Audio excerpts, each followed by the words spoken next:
In this video, I'm going to show you how to pay off your mortgage in 10 to 15 years. Meet Amanda.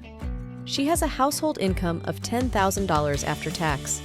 When Amanda and her partner get paid, they put their money in their bank account, which is what most people do. On payday, their paycheck will be deposited into their bank account. This bank account might be divided into two sub-accounts, a checking and a savings account. Some of their money might go into this savings account for rainy days, known as an emergency fund, and pays very little interest.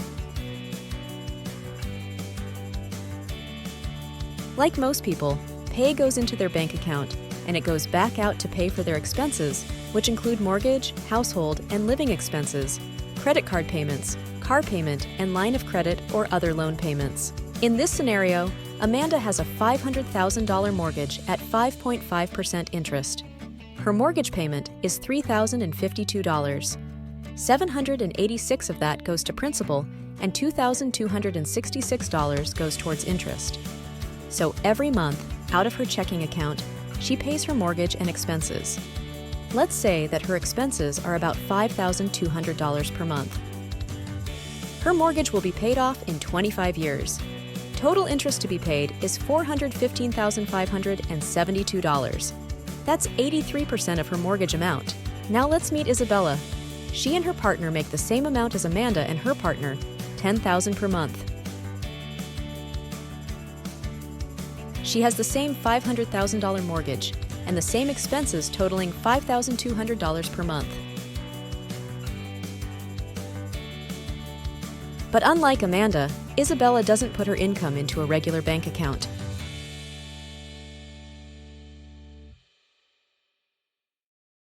Instead, she uses the AYME strategy. She has an all-in-one account, which is her checking account, her line of credit, her emergency fund account, and also her mortgage account.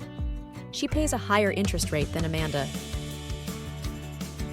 Now let's talk about interest rates before we move on. The two different rates between Amanda's and Isabella's are not apples to apples. They're apples and oranges. They are not equal.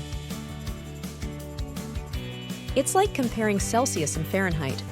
For example, we have 0 degrees Celsius and 32 degrees Fahrenheit. Which is hotter? Neither.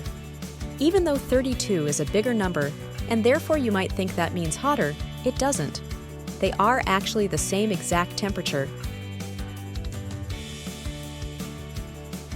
Now, which one is hotter if the temperature changed from 0 degrees to 2 degrees Celsius? 2 is hotter. 32 is a bigger number, but 2 is hotter than 32, because we are looking at different units of measurement. Apples to oranges, not apples to apples. So, going back to Isabella's AYME strategy, where she pays a higher interest rate for her all-in-one account. Even though Isabella's interest rate on her mortgage is higher than Amanda's, Isabella will be paying less interest than Amanda over time, and she will have more cash flow. Let's take a look at how that works. Isabella and her partner will put all of their after-tax income into the all-in-one account. All $10,000 of their after-tax income is applied towards the principal first, before interest and expenses are deducted. Let's take a look. We'll put $10,000 into the account. This decreases the mortgage balance to $490,000. Interest is then calculated on this new mortgage balance, not on the original $500,000. Let's take a look at this in more detail. They're starting off with a $500,000 mortgage. They put their entire pay of $10,000 into their mortgage account. They now have a balance of $490,000. Of course, they have expenses to pay for, and they also have to pay interest on the mortgage. So they add $8,404, and now their balance increased to $498,404. And then the next month, they put in their pay of $10,000 again, decreasing the mortgage to $488,404. They have to pay interest and expenses, so it goes back up to $496,798. And then they'll do it again the next month. Their mortgage decreases to $486,798, and then they add expenses and interest. Now, you'll notice that the expense and interest are smaller every month. Assuming that expenses remain the same, their interest is lower every month because it's calculating on a lower balance every month. So at the end of month 3, they're left with a balance of $495,181 on their mortgage. Let's compare 3 months of mortgage principal payments between Amanda and Isabella.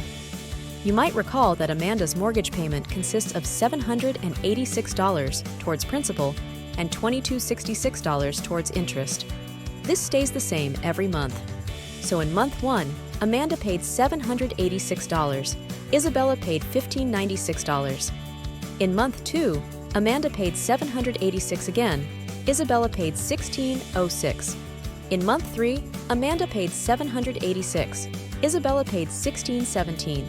Amanda paid a total of $2,358 in 3 months, and Isabella paid $4,819, leaving Amanda with a mortgage balance of $497,642, and Isabella with a mortgage balance of $495,181. Let's compare the difference in mortgage principal payments.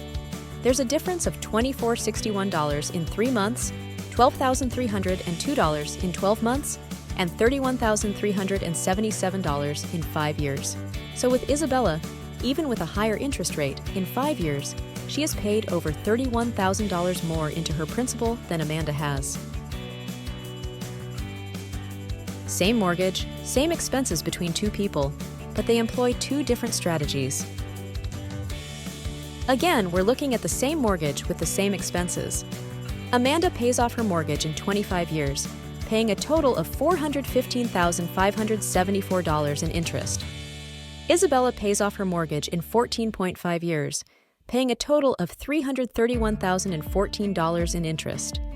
Isabella has saved $84,558 in interest payments, and she is mortgage-free 10.5 years sooner.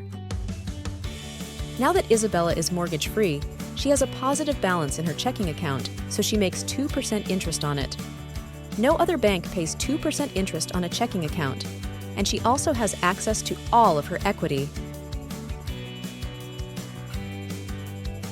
Do you want to be like Isabella and be able to pay off your mortgage faster? Contact me and let's get you there. I'm at astrid@themortgagepixie.ca.